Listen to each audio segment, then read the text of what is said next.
Hello and welcome back to the Spin Rock Podcast. I'm your host Angel, and with me today are my co-hosts. Eugene. And Vaughn. All right, we have some news, and then of course our main topic for today. Starting off with Fox is out for the season. He's gonna go into a season-ending surgery, so that means the Spurs won't have Fox or Pop. I think also isn't someone else is out? Isn't someone else Wemby. out? Wemby. That's what I thought. So, GG's for the Spurs, yes or no? I don't know if anyone ever wants to watch a Spurs game for the rest of the season. Like, they're in the gutter. I feel for their fans. But at least they're not the Mavericks, bro. Somehow, with their star players injured, they're a better franchise than the Mavericks.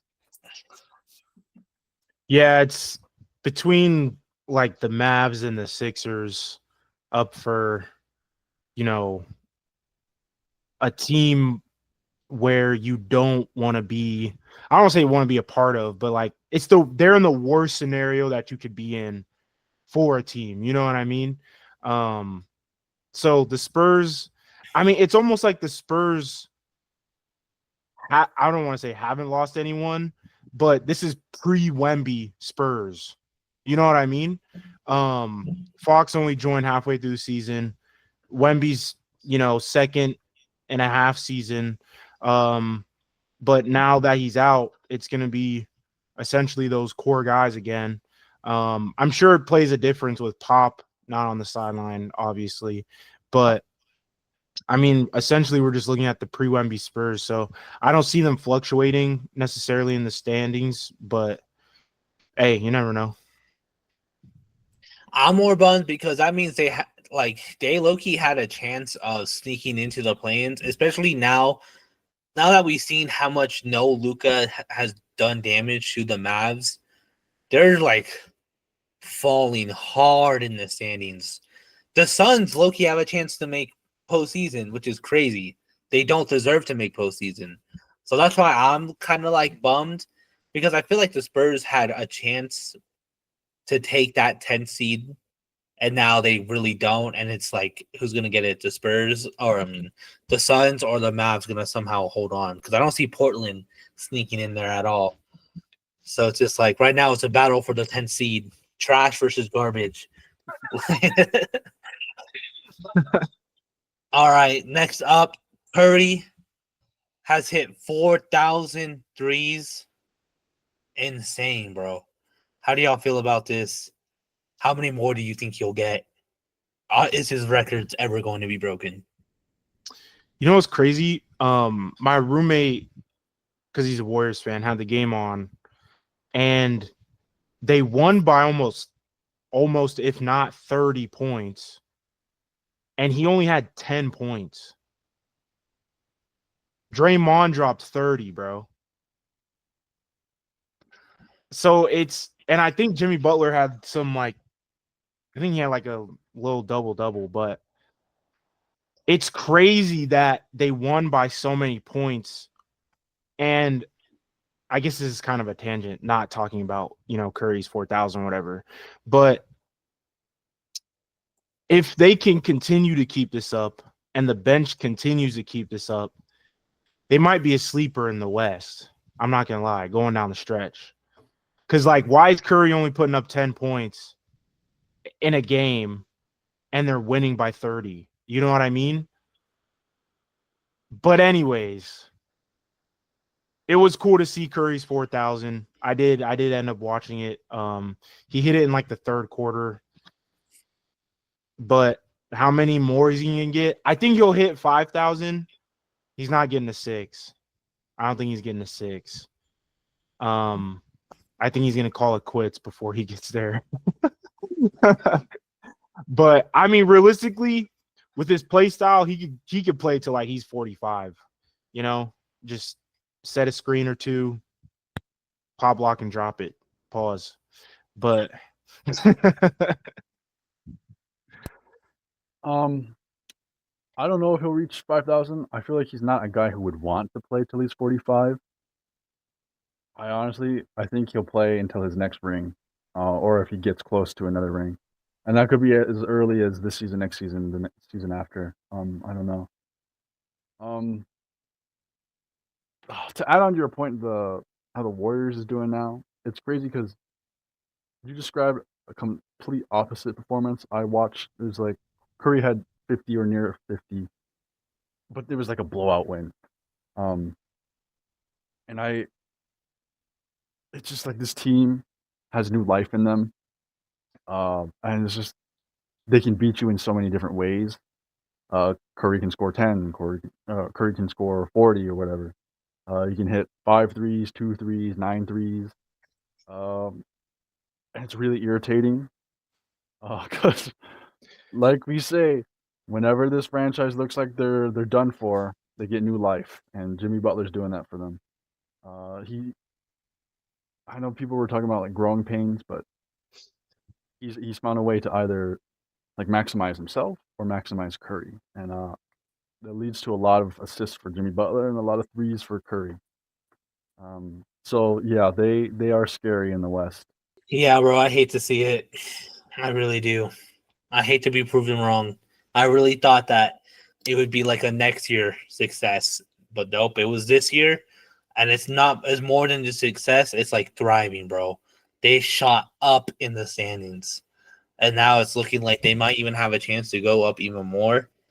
As far as Curry hitting 4,000, I feel like there's been a lot of speculation on when he's gonna retire, and I have a feeling that he might retire before he hits 5,000, but he's gonna get close. I feel like he might get close. Bro, I feel like if he gets like real close, he going for it, bro. I'm gonna start chucking threes in the last 10 games. Literally. I don't know though. We'll see. And then, bro, what's crazy to me is like I want to look at his records and be like, they're unbreakable. But like he's changed the game so much that like someone's gonna break him, bro. I don't know about this one. Maybe threes in a game. I don't know about this one, bro. This might be a wilt ass record. Bro, Yeah. you gotta think James Harden is number 2 right now for 3-pointers made all time. And he's like 900 away from 4,000. And James Harden probably, depending on how much longer he decides to play, he probably won't break that. And if he does, like, someone, I don't think that will be broken. I think 4,000 is so, it doesn't seem like a lot, but we're talking about 2 of the greatest 3-point shooters to ever live. You know what I mean? Yeah. So I don't know. I really don't think it'll get broken. Or if it does, it's not in our lifetime.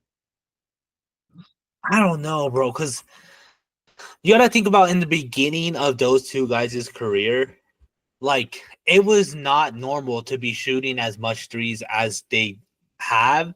So now people are coming into the NBA being able to shoot that many threes from like the very first game.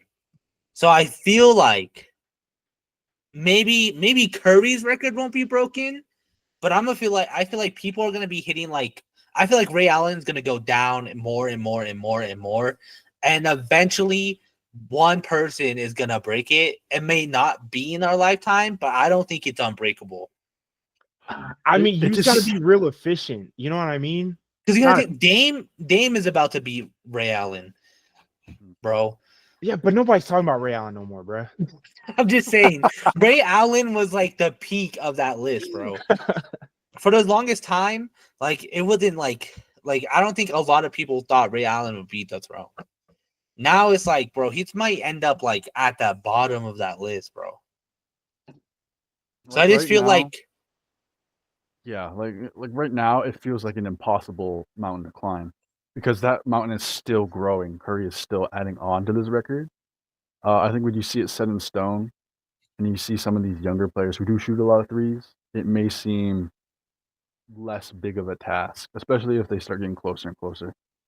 Especially if more teams like the Celtics who build a 3-point shooting team, like shoot a lot of threes, miss a lot of threes, make a lot of threes. I think it would have to be a team like that. Like I would like to think Trae Young would be climbing and getting close to that, but like his team sucks. I don't think he gets the shots he would want to take. You know, it's what he has to take. And he Curry is- passes too much. yeah. And whereas Curry, Yeah, bro, stop fucking passing the ball. yeah, and like Curry, there's a system all around him to shoot those threes. It's encouraged like ever since like Mark Jackson was a coach. You know, so Curry's had this thing to lift him up, and I don't know what team is going to lift up a player to do the same for him. Yeah, I guess that's fair. It really is. I feel like it really is gonna seem impossible until that one player, and then it's gonna be like, oh shit, is he gonna do it? Like, bro, I don't think anyone thought LeBron would break the scoring record until that season, and even then, people still had doubts. So I feel like Eugene is right that like it's like we might not see it, but I feel like it will happen. It definitely could, but it just I don't know, bro. It took him. When did he get drafted? He hit 1,000 threes in 2016, or he had 1,000 threes made, I think in like 2015 or 16. He was drafted in 2009. 2009 to 2025. How long is that? Damn, bro, math. The 2010 is 16 years. 16 years, I think. Something like that. So it took him 16 years to hit 4,000 threes, or to make 4,000 threes. Yeah, bro, 16. And at that, like you said, for the beginning part of his career, he didn't play a lot because he was hurt. And I guess it just depends. More things have to work out for the rookie than not. You know what I mean? They have to avoid injuries. They have to get a lot of playing time. And then on top of that, they have to, at least coming out of college, be able to shoot the three well. And then be implemented in a system where they thrive. You know what I mean? So like things just have to work out. So many things have to work out for a player to hit 4,000 threes. Yeah, that's fair. That's fair. I'm just thinking about the like everything, you know what I mean? But yeah, it definitely, I don't want to say it's definitely possible, but I think right now it's one of those Wilt records. That's very fair. Yeah, I can definitely. Yeah, we'll see, bro. We'll see.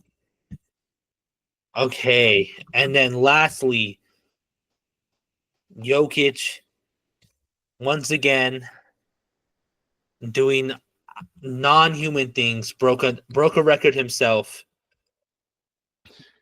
He was the first ever player or center. This one I wasn't too sure. I think player. Okay. First ever player to put up 30, 20, and 20. How do y'all feel about this? Again, once in a lifetime. Will anyone break it again? Not gonna lie, I didn't think that was real, bro. When I saw the ESPN headline on my phone, I was like 30, 20, and 20. Like, how do you trust your teammates enough, specifically on the Nuggets, to get 20 assists, bro? You know how many times you got to pass? And then on top of that, 20 rebounds is whatever. Like, that's what he's supposed to do that. But 30 points and 20 assists, that's mind-boggling. Nobody should be doing that. Hence, first player ever. But impressive. Goes to show, he's trying to do everything for his team to win. Props to the Serbian, bro. or whatever he is. Yeah, we might be seeing. I don't think this is like the height he reached. I think he could get 30, 25, and 25 game at some point. At this point, anything is possible with this man. That's such an unreal stat line. Like, think of how many players in the NBA take like a week to get 20 assists, or a week and a half to get 20 rebounds, or rarely ever touch 30 points in a game. This man said, "No, I'll do it all." That is such insane. And for a center, like, it's impressive for any NBA player to do this. But for a center who's not really athletic, Who's It's- not athletic? it's just, it's really unreal. This whole March has felt pretty unreal for record breaking, because between Curry getting his thing, Jokic putting up this monster performance, I think the record for threes broken by a duo was broken. Like, we're only halfway through the month. There's still more March to go. So which record are we gonna be coming back next week that another one was broken? Hey, maybe we'll see a double-digit seed win the tourney, bruh. True. That would be crazy. I'm pretty sure isn't LeBron close to hitting? No, I'm dumb. Never mind. I thought LeBron was close to breaking some weird unknown record, but I don't think that's right. That's how people on Twitter talking about it, but I don't know what it was, or I don't even remember what it was. But yeah, bro, I can't believe the NBA is fumbling the bag, bro. Because while records like these are being broken that may never be broken again, people are saying that the NBA is falling off and it's not getting viewerships. And it's not even because the game is boring. It's because it's impossible to watch, bro. It's literally impossible to watch either of those games. I'm pretty sure I couldn't even I wouldn't have been able to watch that game, bro, because I live in Denver. So this would have been impossible for me to watch Jokic make history. And that's crazy to me, because we're literally seeing the best basketball. Like Eugene literally said, Wilt Chamberlain records that have been thought to be unbreakable. Jokic literally just broke one. and most of the world couldn't even watch the full game. And it's crazy to me, bro. And that's one of those things, it may never be broken in our lifetime. He might break it eventually. He might do better. Just like Eugene said, Curry might hit 5,000. And no one's gonna be able to watch this shit because it's getting harder and harder to watch the game. You know what I wonder if the NBA will try to pivot to is NFL always eats up viewership wise on a per game basis. I wonder if NBA will try and focus more on the internet side of things, the social media side of things, try to dominate, because they have more followers than any other American league. I wonder if they'll lean into that, make sure pushing clips, ESPN coverage, any coverage around their sport more so than the actual game itself. And I kind of worry about that, because like you said, it's already impossible to watch games. And it feels like there's no solution they're coming up or wanting to try and fix this. Why is blackout still a thing? That's such an bro, it's archaic thing to do. 2025. Yeah. So this is an issue that they could fix, but they're not fixing. Yeah, it's interesting you say that too, because the NFL has a partnership with Amazon, and Amazon owns Twitch. So Thursday night games, they'll stream on Twitch. I think they stream another day as well. I think Monday maybe. I'm not exactly sure, but for sure Thursdays. And I'm surprised the NBA hasn't, found some other way to stream their games other than that bullshit league pass. But that shit sucks so much ass too, bro. It's nobody buy it, bro. If you're listening out there, don't buy it, bro. Just go Stream East. I'm sorry. But anyways, no, yeah, I'm surprised they haven't found a partner to stream, I guess, YouTube, but not everyone's paying for YouTube TV either. You know what I mean?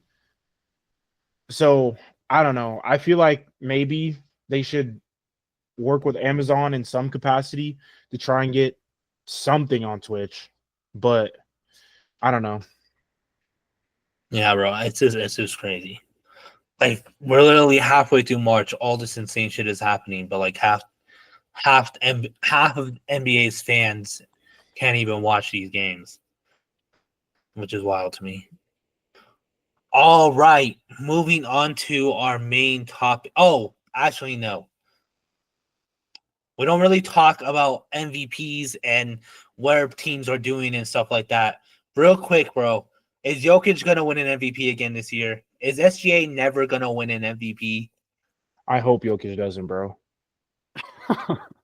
Bro, it's looking like he will, bro.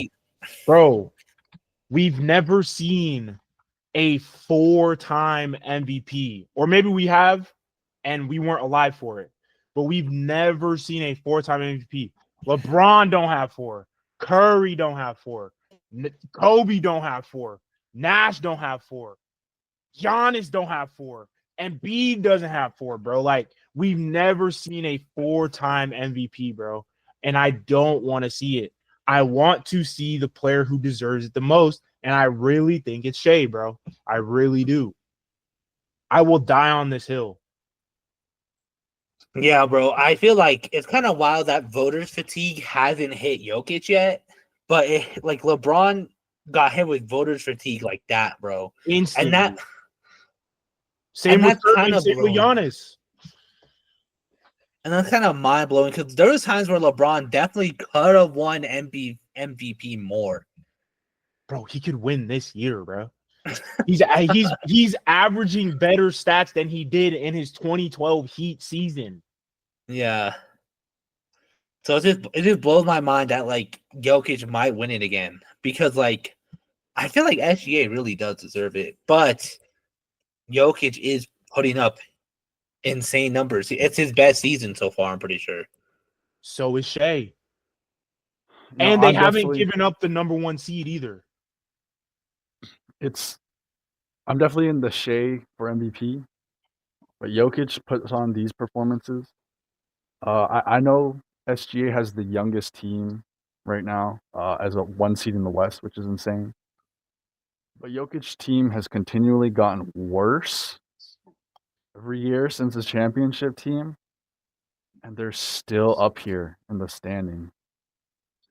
I don't know where they would be without Jokic. I at least have some feeling that there's enough good players on Thunder team, they would at least hang in there, be competitive, maybe in a play-in.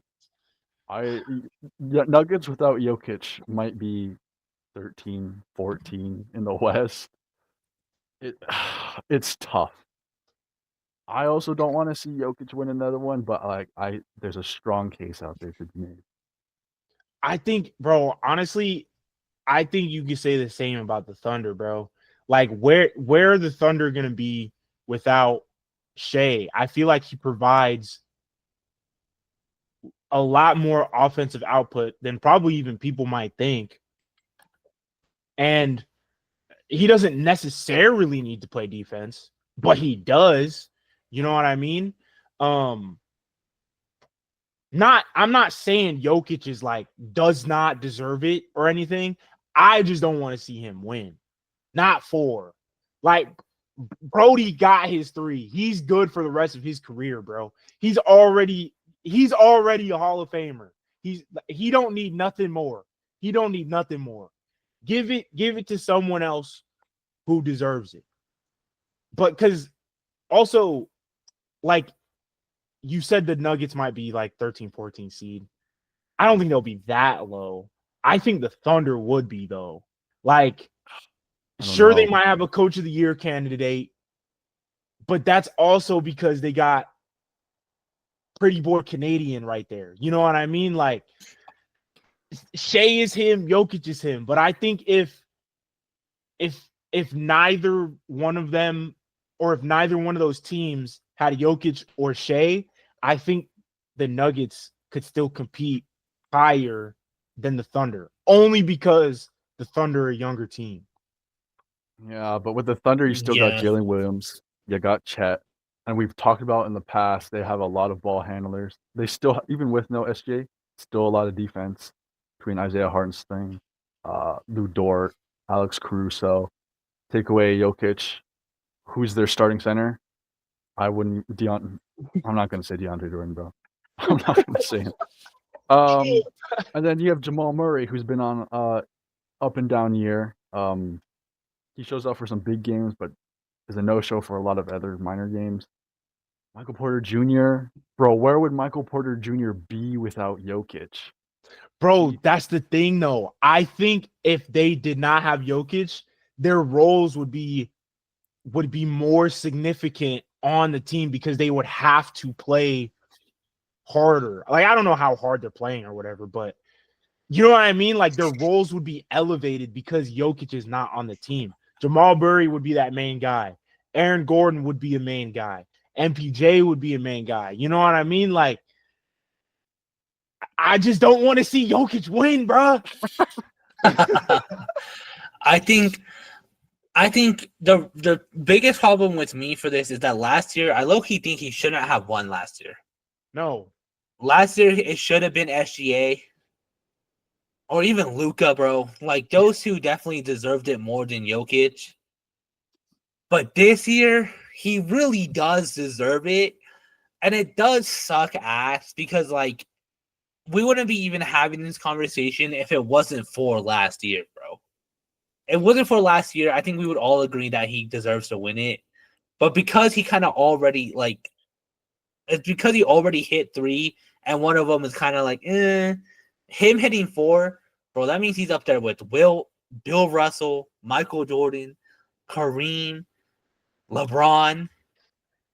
But he already is, though. You know what I mean? Like, he's like, we already said he's doing stuff that we have not seen ever, you know? Yeah. So it's like, I don't know, bro. We'll see, bro. He's probably going to get it, bro. Like, the voters love Jokic. They love that man. I'm pretty sure he's finished top, like, 3 every single year since he's, like, first won it. Give it to SGA. The thing is, I don't know why voter fatigue hasn't hit him. Like, it's happened with Giannis, LeBron long ago, Curry long ago. Like, I don't know why there's this leeway they give Jokic, and like, yeah. But at the same time, like, he's consistently like the best guy in the NBA. Like, no one can stop him. No one can stop SGA, bro. Like, bro. I know what it is with SGA. It's probably the reputation of a free throw merchant. I just think they just don't like his game. Without them like considering the fact that he doesn't shoot as many threes as you would think for a star player in the league. He's driving to the rim a lot, so he's gonna get fouled a lot. Now, is there some times where he's drawing the foul like a little sketchy? Yes, but you know that's kind of what you have to do when you're a guard scoring around the paint. You know. So they also probably think, I guess, the same way as you, Vaughn, in terms of, like, you know, if one of these players was off the team, who would be higher, you know, who would rank higher. And I guess theoretically the Thunder probably would, only because they're so well coached, you know, they're younger, but also I don't think the Nuggets would be that far behind them if Jokic was not on it, or if both of them were not on their respective team. You know what I mean? But I don't know, bro. I don't know, bro. There's been, like, Jokic has put up these historic numbers before in the past, and, like, not too long ago, he had an insane game, 40 points, blah, blah, blah. And they went into overtime with the Suns, bro. Like, Jokic is the heart of the Nuggets. I just feel like it's weird. It's just, like, weird how he hasn't been hit with it yet. And I feel like, unfortunately, as much as, like, it kind of pains me to say, he's going to win it again this year, bro. Like, bro, it might be a bad look for the NBA, though. I'm not going to lie. Well, it depends how they spin it. Maybe they spin it like you are watching the greatest center to ever play the game. Like maybe And then this. Shaq is gonna be like, "How many rings you got?" Well, Jokic Dude, you just had a suck, dude. case like how One many ring. MVPs versus Shaq and Kobe, or not Shaq, Yeah. Shaq and Jokic. I don't know. Maybe they just don't do that. Maybe this is his last MVP. Maybe he doesn't even get it. Maybe Shea does win. We'll It's see, pretty bro. close. It's pretty close. I feel like Shea has to like keep just doing what he's doing. If he slips up once, bro, Jokic got it in the bag. I mean, he's doing well. Like he's had like when he's heard Jokic was catching him in the MVP votes. I mean, he dropped 50. Like, Yeah, bro. he hears the conversations. I don't think he wants to let it slip through his fingers. Bro, Not this they year. are social media fiends, bro. That whole team know everything about everything. That is true, bro. Yeah, bro. Yesterday against probably one of the best teams in the league. Oh, not yesterday. 3 days ago. 34 points, 55% from the field. As a guard, like As a guard, bro. Blew out the Nuggets, got 40 points. Bro, low-key in March alone, 51, 41, 40, 25. Like, this man, he going on his little James Harden run, bro. yeah, bro, 29, 30. This is from March 2nd through the 12th. 30, he's averaging 37 points. Yeah, bro. I don't know. It's gonna be a tight race. No matter what. I feel like NBA fans are obsessed with Jokic, low-key. I see people all the time saying that Jokic is gonna win it again, which is kind of blows my mind. Usually when someone is doing this well, bro, people start to hate on it. Like SGA is getting the free throw merchant like label already. So I'm just so surprised how much love Jokic is getting from not only NBA fans who are notorious haters of everybody, but also of the NBA media and voters as well, bro. Like it's crazy. This man's immune to hate. I mean, but think about it. Bro just plays basketball, and then look at your background, bro.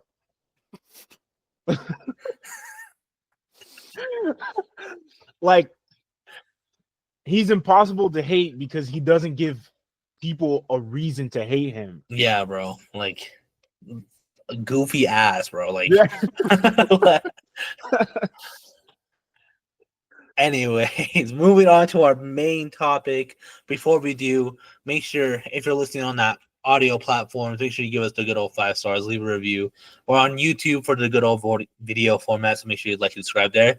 Let us know, is Jokic getting that 4th MVP, or is SGA going to get his first? Let us know in the comments. For our main topic, we are talking about teams/players who are getting slept on right now. The NBA season is coming to a close. The constant, same names keep coming up as we get closer to the playoffs. We don't want to get tricked into thinking those are only teams important because there's a lot of good teams right now. Who wants to kick us off with a team or a player? I can go first as well if you want.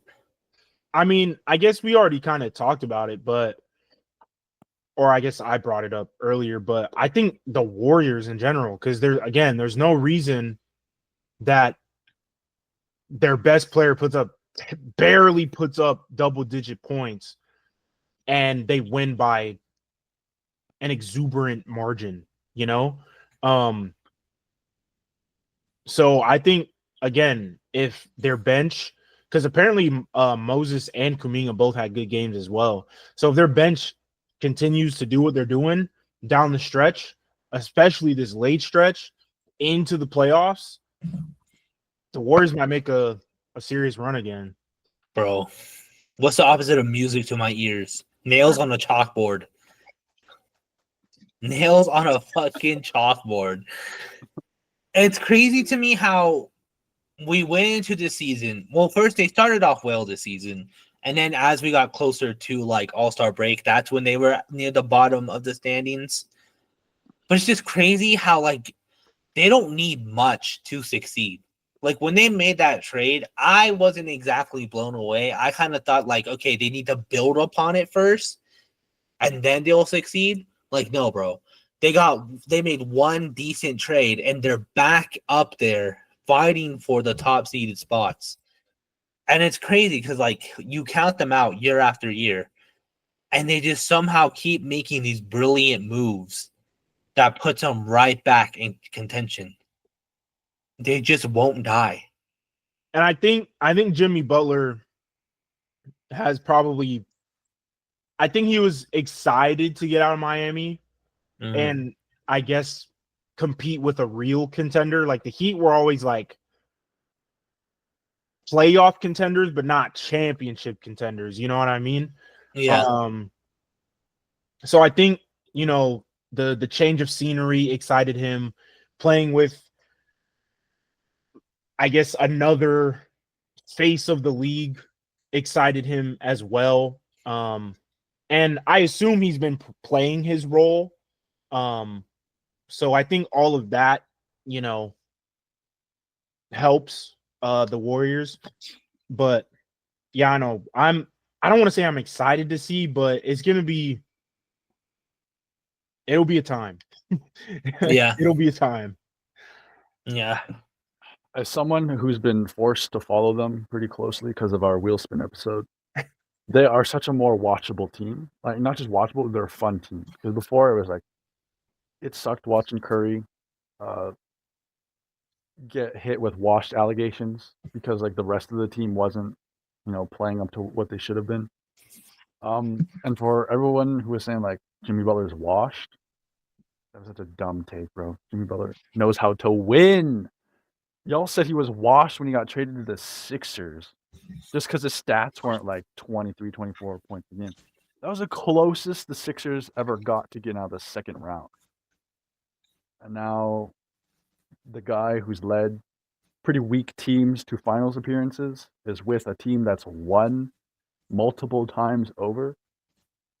I don't know how some of you aren't even a little more scared about that idea, because it feels like 2022 Warriors in the sense that you got guys who can come off the bench and contribute. You've got your key players, and they look like they have life to them. Like they were lifeless just like 3 months ago. It's a curse this team is on the NBA because they're dead, they're back. They're dead, they're back, and now they're back. Yeah, bro. It's crazy. It's actually insane.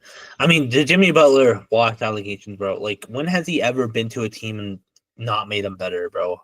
Like, that's one thing I couldn't deny is that they were gonna be better. I just didn't expect it to be so quickly and this much better. And it's actually insane to witness. And I don't know, bro. Depending on how things go, bro, they might make a run. It just depends. Yeah, like they're on a 6-game win streak right now, and out of their last 10, they've only lost 1 game. So they're on a run right now. Okay, I also got a West team. They're actually a really good team. I know they've been kind of iffy very recently, but like all year long they've been good. And the Grizzlies, we've been saying how good they are. I don't think people actually watch them. I don't think they realize how deep their team is. Because I don't think there's a team out there that their whole bench, you could play them in the rotation. They all have a role if called upon. And I've never seen a team like this, especially not this year. Like John Morant is on like a down year. His 3-point shot's not there, but the team is 4th in the West right now. And I don't watch enough of them. I know other people aren't watching enough of them, and I know I have to get back on track and watching more Grizzly games. Yeah, bro. The Grizzlies, I feel like people just kind of put them on the back burner. Got excited for Jaw's return, and then kind of just dropped them for the rest of the season because, like, no one's talking about how they've been like top 5 all year, bro. At one point, they were the 3rd seed. Like, they're looking like a team who, like, we gotta remember a couple years ago we were saying once they, like, they're a young team, once they get experience, once they get some more added to the core, they can make a run. Well, now we got Jaren Jackson Jr., who's improved so much since the last time we talked about them. You have John Morant, who's already talking about like no longer being the risky dunk guy that everyone has known him for and actually playing smarter. You have that bench that Vaughn was talking about who actually step up now. I mean, they're looking like all the pieces are finally coming together. And this year might be a year where if you're not giving them the respect they deserve, they might beat you in the series. I mean, y'all basically hit all the points. They were probably going to be my second team as well. Because, again, nobody's been talking about them all season.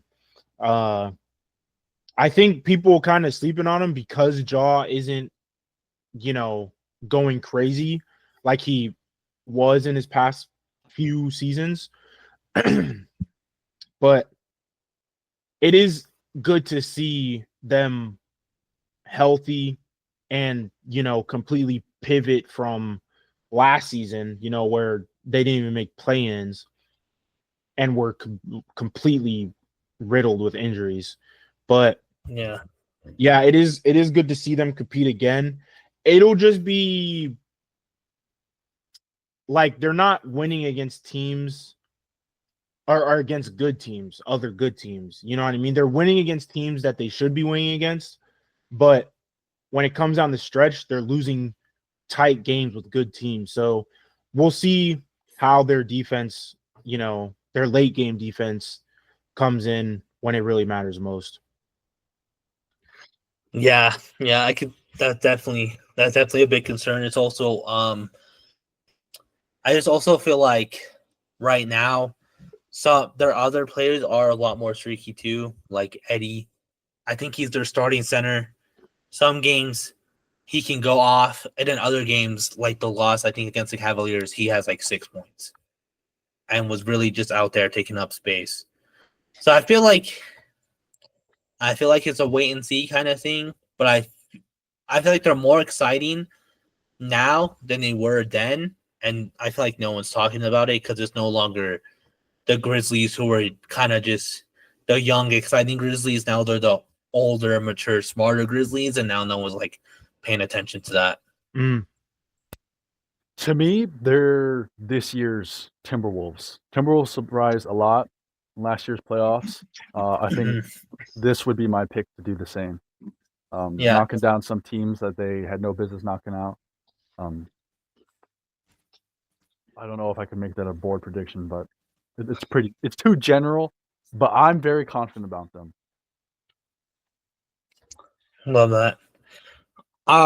My pick is a player and a team combined. They're definitely not winning a championship. They might even lose in the first round. But I feel like we're not talking about the turnaround the Detroit Pistons have made so quickly. And right now they're well above 500, bro. We're not even talking about, last year they were bottom feeding and this year they're going to make the play-ins. No, they're like well above 500, almost a 600 team. And no one's talking about how fun they are to watch, bro. Cade Cunningham is why I said it's a combo, because also Cade Cunningham is putting up an all-star performance. And I feel like out of all the snubs I saw, nobody really said Cade was a snub. And it's like, bro, why aren't we talking about how good the Pistons are now and how exciting they can be in the years to come if that front office actually does smart moves? If they actually cared about basketball. If that front office sees what I'm seeing, they could be a strong team in the East. And last year, Wingstop was doing a promotion where if you get free wings, or you get free wings if they win a game, and bro, that promotion did numbers for them because they never won a game, bro. Like, it's insane how little Detroit Pistons are getting talked about because it's such a 180, like a drastic 180. I think this is by far the most slept on team this year. I know because like Shaq recently said like he doesn't watch anything Pistons related. He doesn't care about anything Pistons related. He thought Bro, they were. Shaq He was dragging them through the mud, bro. And he didn't Shaq know said that. they were under 500, bro. I was like, what are you talking about? This is how slept on they are. People don't even know their record right now, bro. Like, it's insane. Yeah, like Cade is finally he has NBA players next to him. He doesn't have G Leaguers. He doesn't have guys who shouldn't be in the league next to him. The young guys have stepped up. He's got guys like Beasley, Tobias Harris, supporting him. There's a legitimate team here. Now, if you had asked me at the beginning of the year, I'd have told you were crazy after seeing what they've been doing as of late. But Yeah. they're here now. They're competitive. And it's great to see. Like, how long can you be a fan of a team that's just going to be not just mid, just terrible, terrible, terrible season after season? And now they finally have some hope. Like, it doesn't get better than that. Also, kind of like the Grizzlies and the Thunder. Not as big as the Thunder, but exciting to see a turnaround. Exciting to see that Cade is actually getting recognized to an extent. Because like he's always been playing like this. It's just he's been stuck in Detroit. Like he's had nobody around him. He's hooping. He's always been hooping since his rookie season. He just got hit with bad luck a little bit, but it's cool to see that they've made a turnaround. It'll be unfortunate to see him get bounced out in the first round, but at least he'll have a little bit of playoff experience this season, and then hopefully, they get better next season and actually add some more pieces. But definitely a slept-on team, and I probably agree with Vaughn about them being the most slept-on team probably in the league currently. Okay, so if we're done with Pistons, I've got a player. Now I can't vouch for the Hawks, but I can vouch for Dyson Daniels. I caught like one of the first Hawks games not too long ago that I've seen all season. The rest of the team isn't all that fun to watch. Dyson Daniels is a defensive beast, bro. If there's a guard that's going to win Defensive Player of the Year in the coming years, it's probably Dyson Daniels.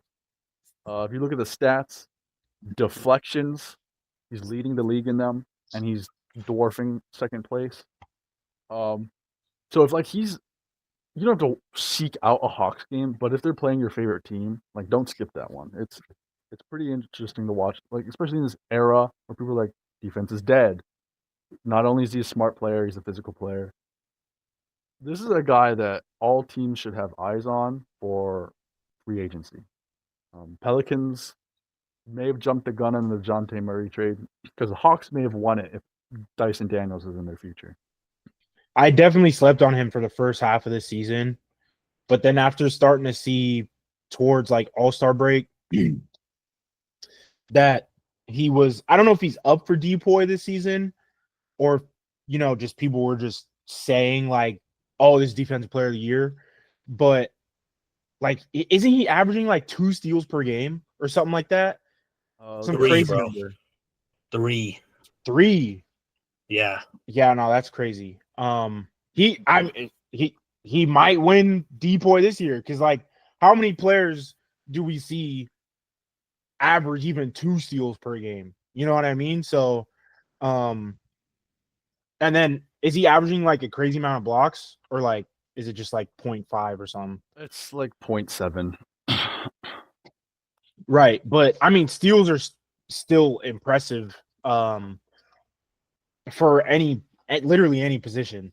But yeah, I think definitely probably one of the more slept on players, especially defensively. He might could end up as, another Drew Holiday. Kind of like a good defensive guard, one of the ones that people are actually scared to go against. Like this year, he might even be up for most improved. Mm. Now he's a young player. I don't know if he'll take that away. But his points have upticked. Obviously, his steals. Maybe it's Yeah. because of an increased role on the Hawks. But he should at least be in consideration for that. And definitely defensive player of the year. I'm not sure about this year. I love when guards win defensive player of the year. I think it's very lazy when you look at a big man, he gets blocks. But I feel like it's a lot easier to do than what Dyson Daniels is doing on the perimeter. Mm. It just sounds like a more difficult task. Shout out to Drew, man. He deserved one of those too. He never got one. Now I can tell you for a fact that getting steals is much harder than blocking. Anyone can get a block, but not anyone can get a steal. You want to go, Angel, or you want me to? I can go again. I have just a player. He's not necessarily blowing me out of the water, but I feel like a lot of people aren't recognizing what has been happening. Now, lately, it's harder to justify it, but I feel like people are sleeping on how well Tyler Hero has been doing this season. Even before the Jimmy Butler trade, he was doing really well. I mean, it's just upticks in everything: points, assists, field goal percentage. But like, I can understand why. Like, as soon as Jimmy Butler left the Heat, why would you pay attention to the Heat? But like, if you do look at some of his stats, for the longest time, he was just doing really, really well. I mean, I'm trying to find a game where they won. That's kind of hard. I don't want to pull up his stats from the games they lost.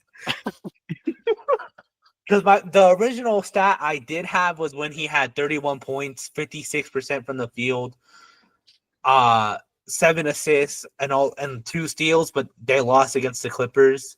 So I didn't want to use that. The other stat I have is 29 points, 7 assists, 1 block. He was shooting 44% from the field, and they beat the Pacers 125 to 120. Before that, it was the Hawks, where he had 24 points, 43%, 50% from the three. So I just feel like he's becoming more of a reliable scorer, and it's what they needed from him the entire time. It just so happened that, like, ever since the Jimmy Butler trade, they've been losing so many games. So his performances aren't getting the spotlight they should be. But, like, we're talking about a guy for the longest time was like a streaky player, and now he's like for sure like a 25 points per game guy. He's definitely like one of only 2 highlights on that team. Yeah. He might be one of the only things stopping them from falling into Cooper Flag territory. I get why the Heat are a tough watch, but like Tyler Hero is an all-star this season. Whether you think that's controversial or not, like that's what the league has decided. This is his best season, like far and away. Mm-hmm. I can't bring down his performance. Yeah, not gonna lie, I've popped his ante on Tyler Hero, but I am happy for him. And hopefully his numbers only go up, especially without Jimmy Butler on the Heat. I presume they're gonna keep him for a while. They'll probably re-sign him and probably Bam, I would expect, but you know, the NBA is the NBA. But yeah, hopefully his numbers continue to increase as they should without Jimmy. But yeah, I definitely wouldn't have anticipated Tyler Hero to be talked about. Yeah, bro, I don't blame you, bro. Like, after so many years of him being like an okay player for the Heat, Mm-hmm. why would you pay attention to him now that they're doing bad? Right. It just sucks that he's finally, like, even before the Jimmy Butler trade, he was finally every single one of his stats improved, and now it's just Jimmy Butler gets traded, and like your chances of being talked about plummeted even more.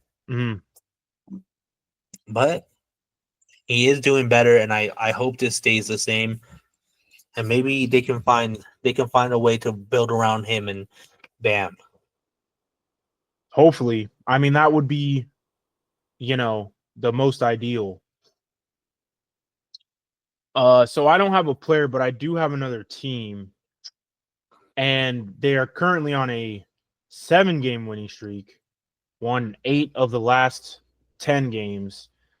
And it just so happens they're the team below the Warriors. I got the Timberwolves. Now nobody's talking about, so they've already played their 4 games against the Thunder, and they won 3 of them.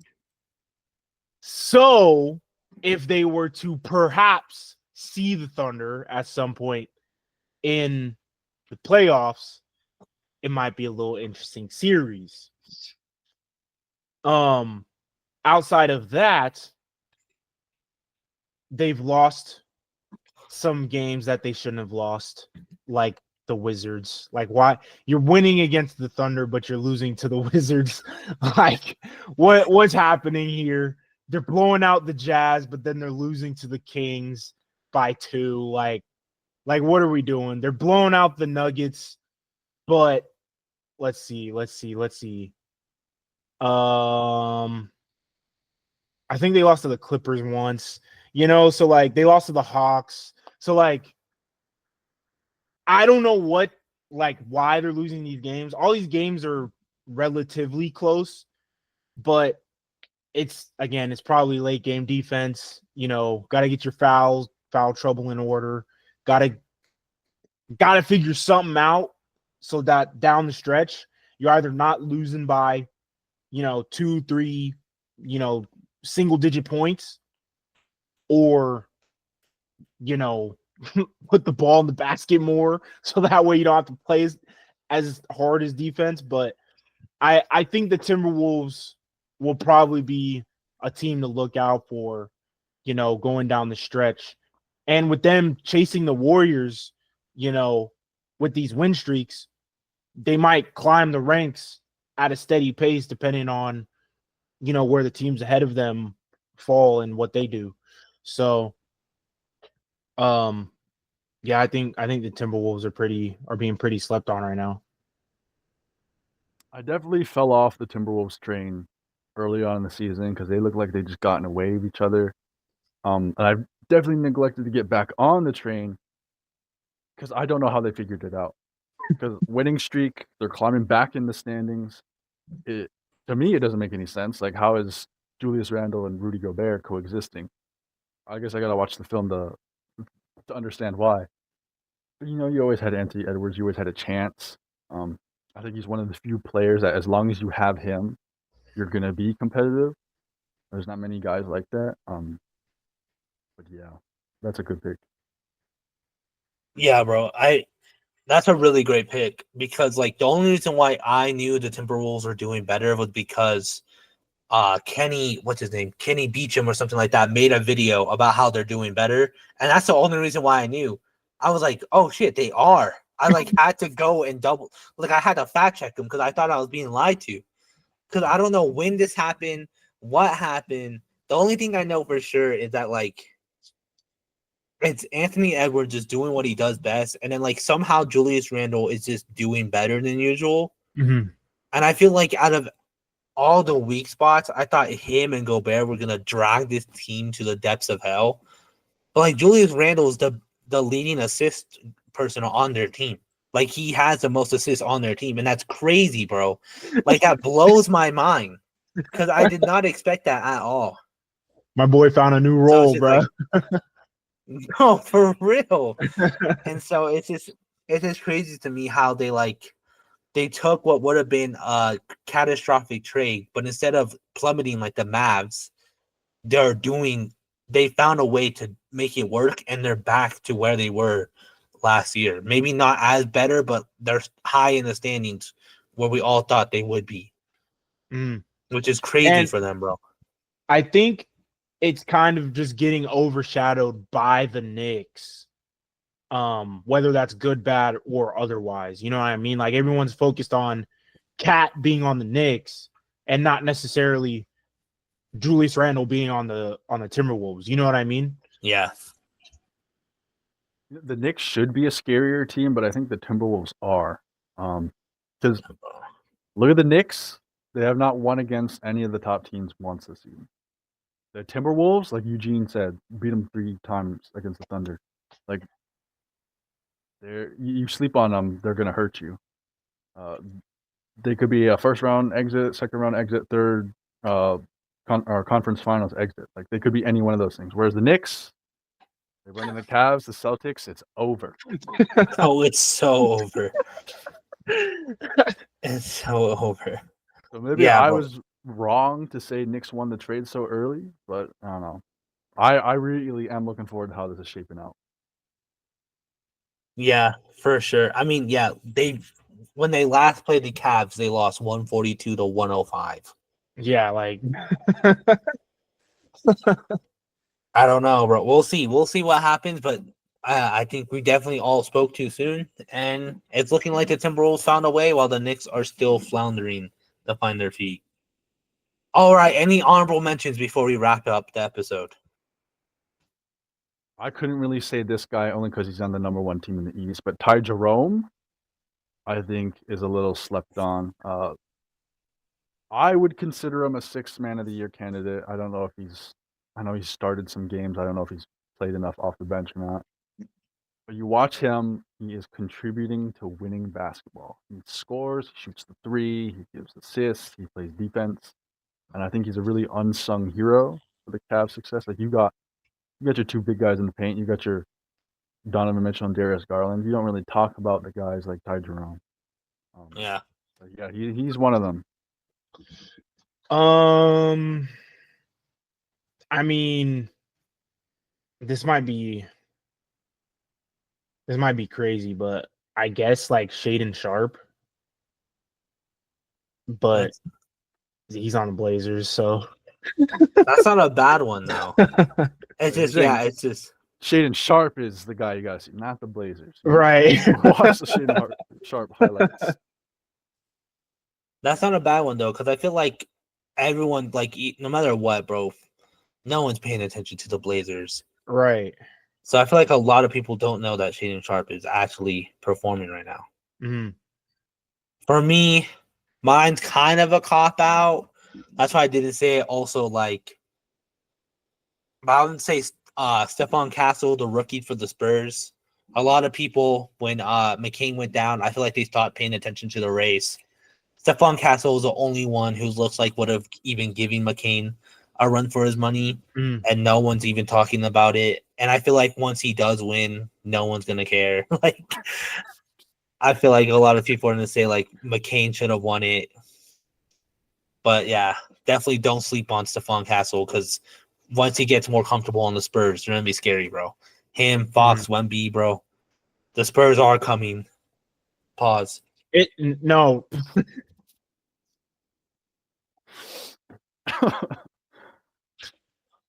I don't even remember what I was gonna say.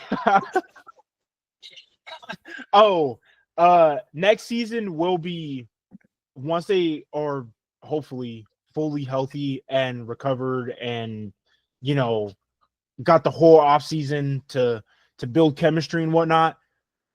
Next season, it might be too early for a board prediction, but they might sit pretty high. They might sit pretty high. Yeah, bro, they might. It's honestly, if you're a Spurs fan, I would be excited, bro. Like, your season may be over now, but like that's only because of unfortunate circumstances. Like, what are the odds your head coach, your star player, and your new trade are all out for the season? Like, that's such a rare thing to happen in a row. So I feel like don't count them out yet, bro. They're scary, and Wemby's gonna be even better next year. He's been improving so fast. Like, they're gonna be a scary team for sure. I think, other people would be surprised if they're 4 in the West next season. I wouldn't, to be honest. Like, we've seen their strengths. We know they'll get better. Yeah, don't be surprised if they're 4 or 3 or whatever in the West. Yeah, that's why I'm like, They might sit pretty high. They might sit pretty high. All right, and I think that's what we're gonna call it. If you're listening on podcast platforms, make sure you give us that good old 5 stars, leave a review. We're on YouTube for that good old video format, so make sure you like and subscribe there. Let us know who's being slept on. If we might have slept on someone even more and didn't bring them up, and you're like, how did you guys forget this person? So let us know. The Suns. I'll stay asleep, bro. I'll continue to stay sleeping.